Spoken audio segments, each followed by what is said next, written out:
What's up guys, Wolf here. Welcome to another Remnant 2 build video. I'm going to showcase the best post-patch tank build in the game currently. This setup will allow you to heal yourself and your teammates and just tank everything whilst your turret minces through enemies on any difficulty. We can stand on Apocalypse difficulty and kill the boss just by doing nothing, taking damage, tanking all of it, and letting our turret do all the work. Now obviously we can do more damage if we just kind of balance the build out, but in this setup I'm just going to be focusing on complete healing and just full tank. So there are ways you can balance this out to get more damage here or there, but that's up to you. This setup is really powerful because we just recently received a huge patch. I will leave a link down below if you guys want to check that out. So a quick summarization of the build, then we can go through the full detail of the setup. So this is quite simple. So I've got over 480 armor and 145 health.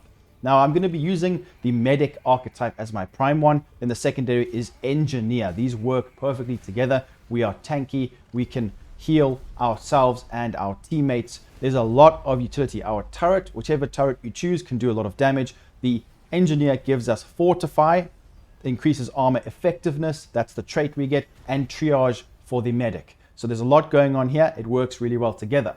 So what I would do is I would maybe proc a consumable. It could be Blood Root, which regenerates health per second, last 30 seconds. You could also use a confidence booster, which reduces incoming damage by 10% and stagger by 1, last 20 seconds. But the best one is Bark Extract from what I've seen, increases armor by 30, last 60 minutes. But this is dependent on you. It's up to you what you want to go for. Like I said, I've spec'd fully into tank. You can do more damage and survive a bit less because I've gone completely overboard with the survivability of the setup. So we'd proc all of that, and then I would utilize the skill on the medic, which is called Healing Shield. It generates a shield and heals allies around, which is really good. You can really tank a lot with this, and it's great for if you're playing in a team. So if you are going to be playing in a team, this setup will work even better. Then I would drop my turret. I like to use the flamethrower. This does a lot of damage just by itself. You can kill Apocalypse, the most difficult difficulty, the highest difficulty, just with the turret and you standing there tanking damage. Because I think one of the more important things is once you've proc the skills, drop the turret, you can actually make use of the relic called Decayed Heart, which on use causes the next 3 instances of enemy damage taken to trigger 46 health regeneration over 3 seconds. Because our health is so high, this is very powerful and it lasts for 30 seconds. So once I proc that, then I may use my mod on my weapon called Healing Shot that launches a payload that lasts 30 seconds that can heal myself and allies. Very powerful. A combination of all of this plus some of the gear I've got on makes this build an S tier, God tier setup. So make sure you guys give it a try. Let's take a look at the setup in detail. So armor pieces. I would definitely recommend going for these ones. You get huge amounts of armor with this, and you can see my resistances are very nicely balanced, all 10. This is obviously dependent on your playstyle and what, kind of what dungeon you're doing, things like that, what part of the game you're at. But this is very good, and as long as you've got strong back, reduces encumbrance so that we don't flop around. So as long as it's in the yellow and not red, then you'll be good to go.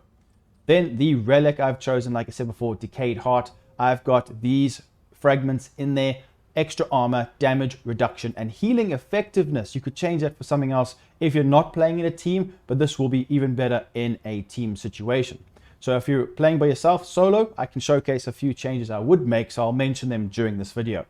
So you could change the mythic healing effectiveness for something else because, something like this will be great in a team, but I guess it also heals you. So that really just depends on what fragments you have and whether or not you are playing solo or in a group. Then the weapons. I've just gone for a simple AR. It doesn't matter. You can use whatever weapons you want. We're not going to do the most amount of damage with the setup, but that's not the point. Your turret does a lot. And if you wanted to balance it off, you could change the amulet and go for a damage dealing mod. That's simple. That's a good way of actually increasing the damage. And then maybe even changing some of the rings because I've gone for all healing rings and mitigation rings and armor rings, things like that, health rings. Then I got feedback, which this mod generates 10% of single charge value as passive mod power over 10 seconds. This is really good. It's up to you though what you use there. Secondary melee, completely up to you. Then the silverback, this does quite a lot of damage, and I like to use Witchfire and Battery. Amulet. I've got the Twisted Idol. This is so good. Increases armor effectiveness by 30% and reduces encumbrance by 15%. This is how I'm able to wear this armor easily and have 480 plus armor, plus obviously the consumable that I've procced. Normally it's around about 420, somewhere there. Recommend this. It's up to you what you want to go for though.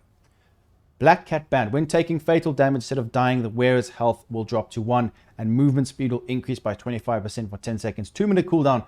This is overkill. You don't have to go for this. Just choose whatever suits your playstyle the most. Reduces mod power requirement by 10%. Increases health. And then we've got this one here, Amber Moonstone. When health drops below 30%, all incoming damage is reduced by 25% and wearer becomes immune to temporary status effects. This is very, very handy, especially when you are dealing with very difficult boss fights or difficult areas where there's lots of status effect. So I recommend this. There are many options, but just go for what situation you are in. As you guys can see, I've got Triage, Fortify, Strong Back, Ammo Reserves, Swiftness 2, movement speed a little bit. This is really dependent on you. I've gone for max health, as I said. This is not necessary unless you want to go full tank like I've gone here. 145 health is probably overkill, but it is very important to have at least 5 health, I would say. Mod, Power Generation, Expertise, reduces skills cooldowns. It's up to you what you go for here, but I recommend these traits. Then the Archetype, I've gone for this one, Healing Shield. It's up to you. You can choose whatever you want there, but I recommend using it as a prime perk. Regenerator is very strong.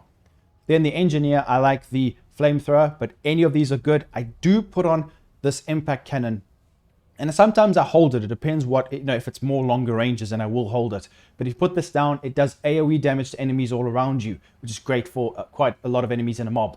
But that's it for the build, guys. Let me know what you think in the comments down below. Are you going to maybe go for more damage by adding different amulets and rings and weapon mods, or you're going to keep it like this and just go through it using your very strong turret? Let me know in the comments down below. Make sure to leave a like, subscribe, and I'll see you very soon in the next video. Peace out.